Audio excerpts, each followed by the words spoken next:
Attardé, du coup je fais là-bas, je vous donnerai le garde à vue avec les internes. Juste avant la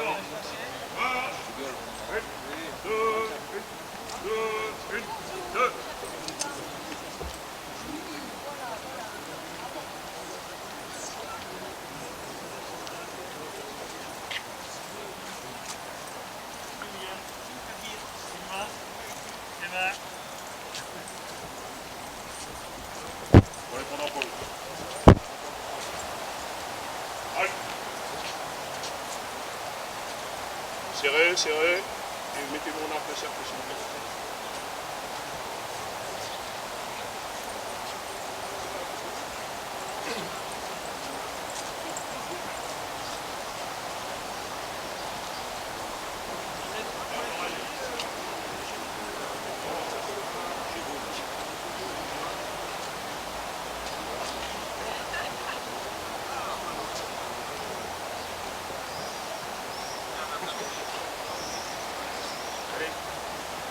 Hop, hop, hop.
Le vert.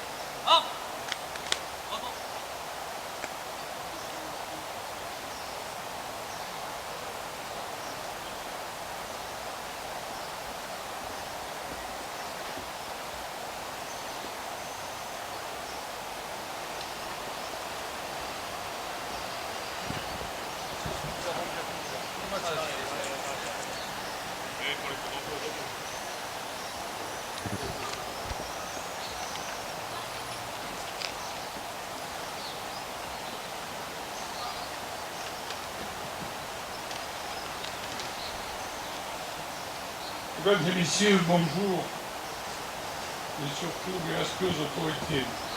Je vais vous lire le message de la Fondation de la France Libre.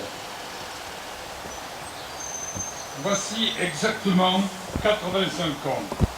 À la radio de Londres, le général de Gaulle lançait son appel à refuser la défaite. Au fil des années, dans une Europe se persuadant, après la disparition de l'Union soviétique, qu'elle connaîtrait une paix perpétuelle à l'ombre du grand allié américain. La pertinence de cet appel a semblé s'émousser. Pourtant, son auteur y avait par avance déjà répondu à la fin de ses mémoires de guerre. Observant les cycles de vie de la campagne environnante à colomber les deux églises, le général écrit, je cite, « Je me sens traversé par un réconfort secret. Puisque tout recommence toujours, ce que j'ai fait sera tôt ou tard source d'ardeur nouvelle après que j'aurai disparu. » Fin de citation. Ce texte est prémonitoire. Non seulement la formule clôturant l'appel du 18 juin 1940 à la flamme de la résistance française ne doit pas s'éteindre, ne s'éteindra pas, n'est pas près de s'émousser, mais elle a retrouvé sa pertinence.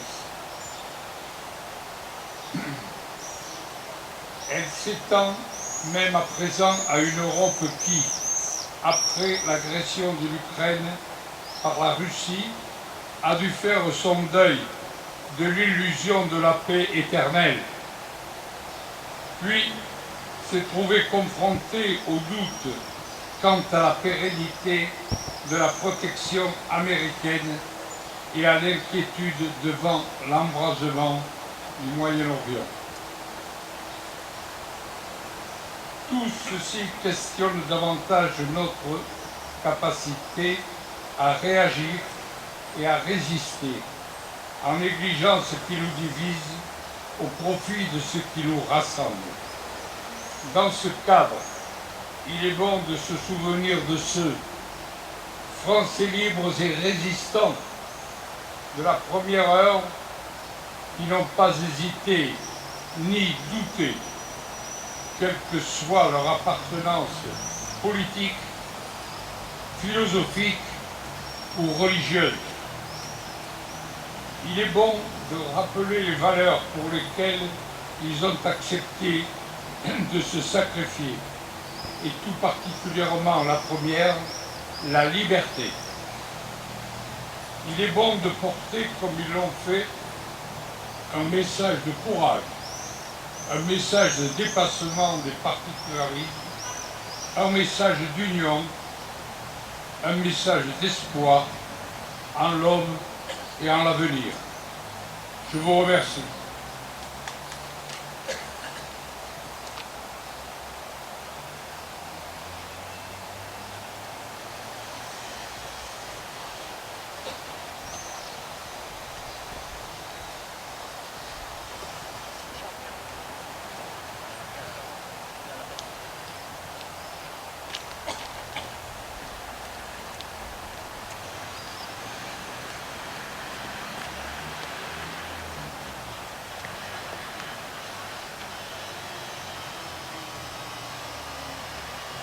Les chefs, depuis de nombreuses années, est à la tête des armées françaises, ont formé un gouvernement. Ce gouvernement, alléguant la défaite de nos armées, s'est mis en rapport avec l'ennemi pour cesser le combat. Certes, nous sommes submergés par la force mécanique, terrestre et aérienne de l'ennemi, infiniment plus que leur nombre. Ce sont les chars, les avions, la tactique des Allemands qui nous font reculer. Ce sont les chars, les avions, la tactique des Allemands qui ont surpris nos chefs au point de les amener là où ils sont aujourd'hui. Le dernier mot est-il dit? L'espérance doit-elle disparaître? La défaite est-elle définitive? Non. Croyez-moi, moi qui vous parle en connaissance de cause, il vous dit que rien n'est perdu pour la France. Les mêmes moyens qui nous ont vaincus peuvent faire venir le jour de la victoire. Car la France n'est pas seule. Elle n'est pas seule. Elle n'est pas seule. Elle a un vaste empire derrière elle. Elle peut faire bloc avec l'empire britannique qui tient la mer et continue la lutte. Elle peut, comme l'Angleterre, utiliser sans limite l'immense industrie des États-Unis. Cette guerre n'est pas limitée au territoire de notre malheureux pays. Cette guerre n'est pas tranchée par la bataille de France. Cette guerre est une guerre mondiale. Toutes les fautes, tous les retards, toutes les souffrances n'empêchent pas qu'il y a dans l'univers tous les moyens nécessaires pour écraser un jour nos ennemis. Foudroyés aujourd'hui par la force mécanique, nous pourrons vaincre dans l'avenir par une force mécanique supérieure. Le destin du monde est là. Moi, général de Gaulle, actuellement à Londres, j'invite les officiers et les soldats français qui se trouvent en territoire britannique, qui viendraient à s'y trouver avec leurs armes ou sans leurs armes. J'invite les ingénieurs, les ouvriers spécialistes des industries d'armement qui se trouvent en territoire britannique, qui viendraient à s'y trouver, à se mettre en rapport avec moi. Quoi qu'il arrive, la flamme de la résistance française ne doit pas s'éteindre, ne s'éteindra pas. Demain, comme aujourd'hui, je parlerai à la radio de Londres. Général de Gaulle.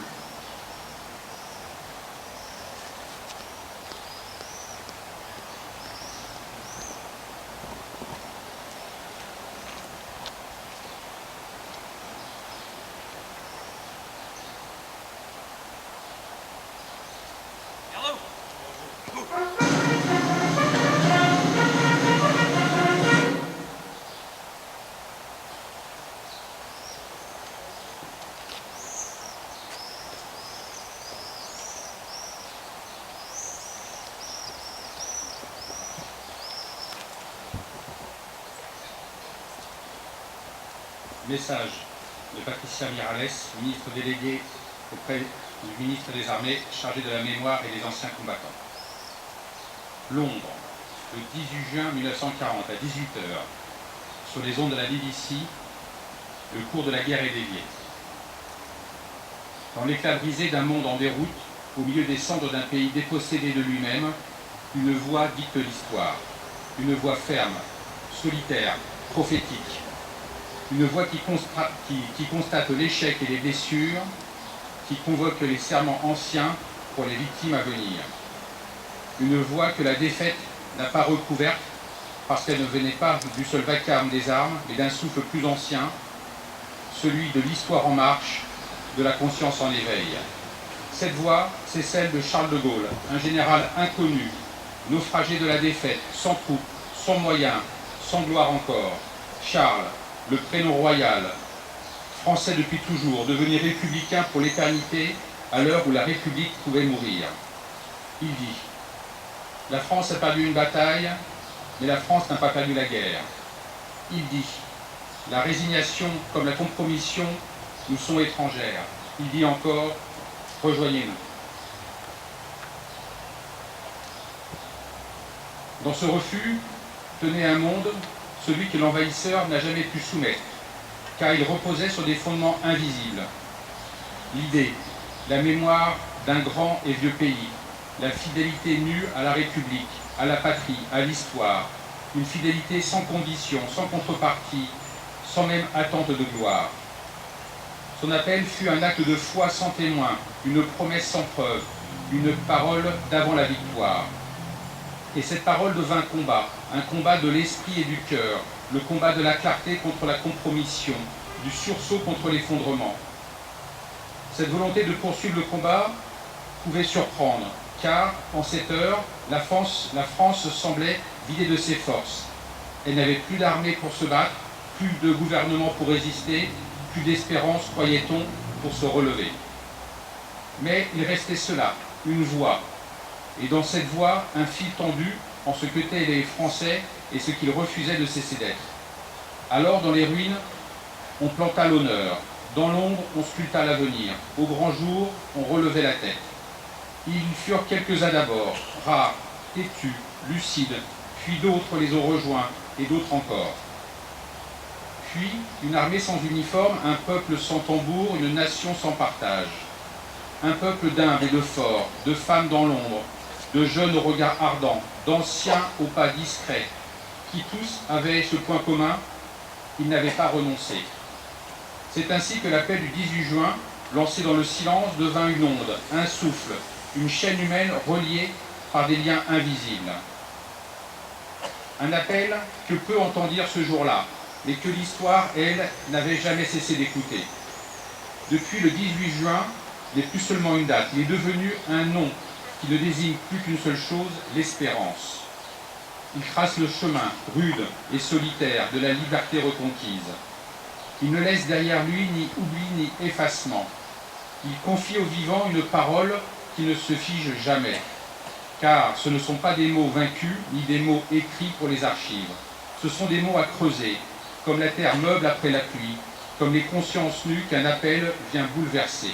Aujourd'hui, nous honorons cette parole qui résonne en nous d'autant plus fortement et d'autant plus clairement que le cycle des commémorations des 80 ans des débarquements et de la libération nous a appelé à quel point, dans l'appel du général de Gaulle, on pouvait déjà entendre l'écho de la reconstruction de la République, de sa démocratie et de son modèle social. Nous honorons les actes qu'elle a suscités, les mains tendues, les visages cachés, les vies offertes. Nous honorons le choix de l'honneur face à l'abdication, le choix du relèvement face à l'abandon. Et ce choix nous engage encore. Il nous enseigne qu'il n'est pas de fidélité à demi-mot et que celle-ci ne sera rien sans transmission. Qu'il ne s'agit pas seulement de se souvenir, mais de continuer, de porter avec gravité et avec foi cet héritage de clarté dans un monde parfois incertain. Vive la République, vive la France.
1.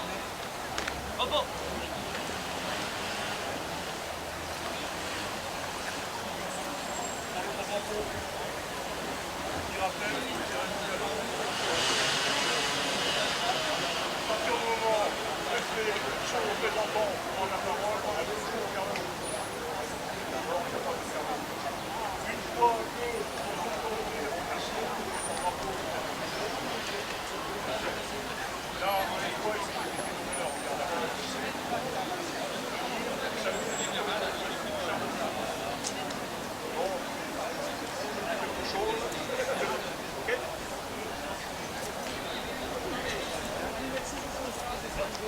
Point de repos. D'accord. Rassemblement sur 2 colonnes face à moi.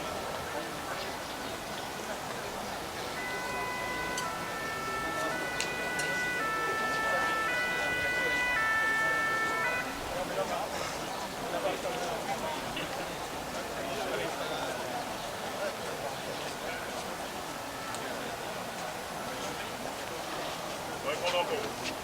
En avant. 1.